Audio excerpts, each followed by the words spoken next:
The Best Nest. Written and illustrated by P.D. Eastman. Mr. Bird was happy. He was so happy he had to sing. This was Mr. Bird's song. I love my house. I love my nest. In all the world, my nest is best. Then Mrs. Bird came out of the house. It's not the best nest, she said. I'm tired of this old place, said Mrs. Bird. I hate it. Let's look for a new place right now. So they left the old place to look for a new one. This place looks nice, said Mr. Bird. Let's move in here. But somebody else had already moved in. So they looked at another house. This one looks nice, said Mr. Bird, and there's nobody in it. You're wrong, said Mrs. Bird. This house belongs to a foot. So they went on looking.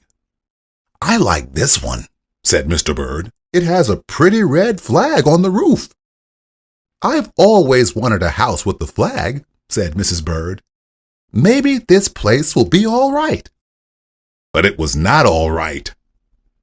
I guess I made a mistake, said Mr. Bird. You make too many mistakes, said Mrs. Bird. I'm going to pick the next house.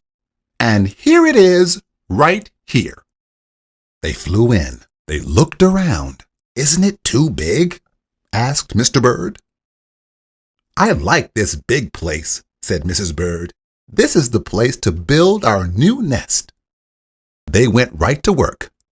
They needed many things to build their nest. First, they got some hay.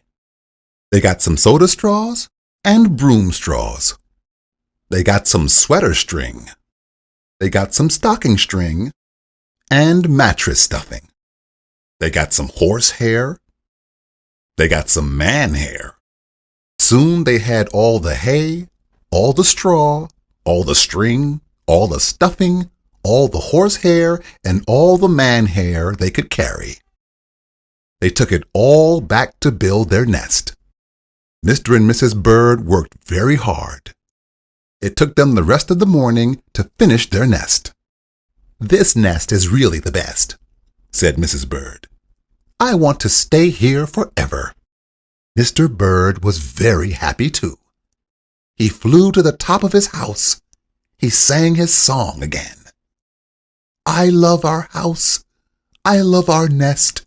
In all the world, our nest is best. He was so busy singing, he didn't even see Mr. Parker coming. Every day at 12 o'clock, Mr. Parker came to the church. Mr. Parker came to pull a rope. The rope went up to the bird's new nest. The rope rang the big bell right under Mrs. Bird's nest. Bong, bong, bong.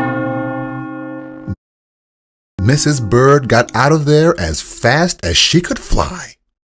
When Mr. Bird came in, all he could see was a mess of hay and string and stuffing and horsehair and man hair and straws.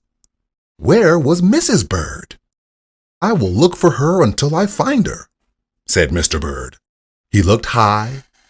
He looked low. He looked everywhere for Mrs. Bird. He looked down into a chimney, but Mrs. Bird wasn't there. He looked down into a water barrel, but Mrs. Bird wasn't there. Then he saw a big fat cat. There was a big fat smile on the fat cat's face. There were some pretty brown feathers near the fat cat's mouth. Mr. Bird began to cry. Oh dear, he cried. This big fat cat has eaten Mrs. Bird. Mr. Bird flew off. I'll never see Mrs. Bird again, he cried. It was getting dark. It began to rain. It rained harder and harder. Mr. Bird could not see where he was going. Crash! Mr. Bird bumped into something. It was his old house, that old house that Mrs. Bird hated. "I'll go inside," said Mr. Bird. "I'll rest here until the rain stops."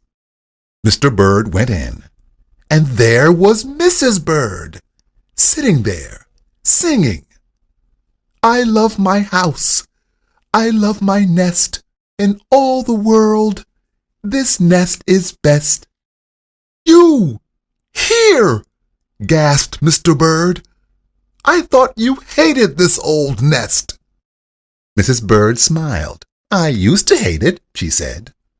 "But a mother bird can change her mind. You see, there's no nest like an old nest for a brand new bird." And when the egg popped open, the new bird thought so too.